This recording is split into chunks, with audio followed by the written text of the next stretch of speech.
Awareness. This is probably one of my favorite ones as well, because it's shocking how unaware we are when we eat. This is what binge eating is. If you've ever had experience with binge eating, it's actually an unconscious process.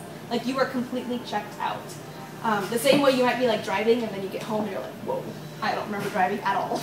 How did I get here? That actually happens with binge eating. So when it happens, it's like you go into it, you're eating, and you come out of it, you're like, oh my God, what just happened? I can't believe I just ate all that food and I feel like crap. But during the process, it's like you weren't there.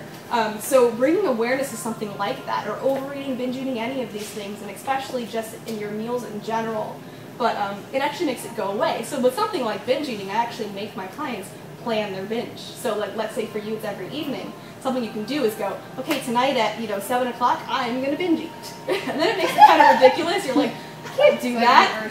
It's reverse psychology, exactly. So you get all the foods, like let's say you get this dry cereal, the crackers, everything. You put it all on the table, light a candle, and make this like full experience. And you're like, I'm going to binge eat. And it's like, I don't want to binge eat. Now it's a conscious process. Now we're aware, and our mind's in it, and we're like, this is stupid. This isn't going to make me feel good. That's the funniest thing I've ever heard. Yeah, it's pretty funny. And people get excited at first. They're like, oh my God, this is going to be so much fun. And they're like, I didn't want to do it. I know. That's the way it works. So don't be surprised if you don't want to do it. I had one client that I made her do something called food flooding, which is when you buy all the foods that you're afraid you're going to overeat, and you bring them into the house, and then you have the option to eat them in absolute abundance. Because the body feels deprived, it's going to keep wanting it more and more and more, so every time you eat it, you overeat. So she was really excited because she had this thing with sweets, right? I'm like, go buy all the sweets you want. I want like your pantry and your fridge stocked with sweets. And she was like, okay. And then we got on our coaching call the week later. She's like, Michelle, I didn't eat that many sweets. I'm sorry. I'm like, you don't have to apologize. But she like didn't feel even the need to eat them. And this is what I had to do with chips, with trail mix, with certain things that I would overeat, because I said, oh, if I eat that, I'm never going to stop. Well, if I keep telling myself that, what do you think my brain's going to do every time I see it? It's like, oh my God, dive in, because you never get this. Once you have it in your house in absolute abundance, it's like, the mind's like, oh, well, I don't have to overeat it. There's 6 bags in there. I don't have to eat a whole bag of potato chips anymore. And you do that a couple times and then it's trained again, so it won't have that. Sure. Well, I have a problem with feeling full or not feeling full, and it happens in the evening. I often actually eat here at the hot plate, and Dr. Oz says you can eat all the vegetables that you ever want, pile them up, and you won't get fat. So I eat tons of vegetables, and I like them, and sometimes some tofu, and I feel okay. But then, about an hour later, I'm home, or 2 hours later, an hour and a half later, I'm home, and I'm starving.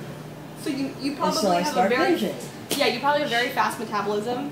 So definitely when you're eating your meals, instead of choosing meals based on what someone says, like I want you to check in and say, what do I really, really want right now? Like forget what everyone says, because everyone's information is great for them, but your information is perfect for you.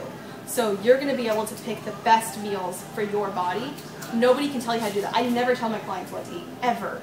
Because I eat what's good for me, and they need to eat what's good for them. And if you don't know what's good for you, then how are you supposed to live the rest of your life without me? I have to be there every day. And I don't want to work with clients for 15 years. I want to work with them for 2 months and then go.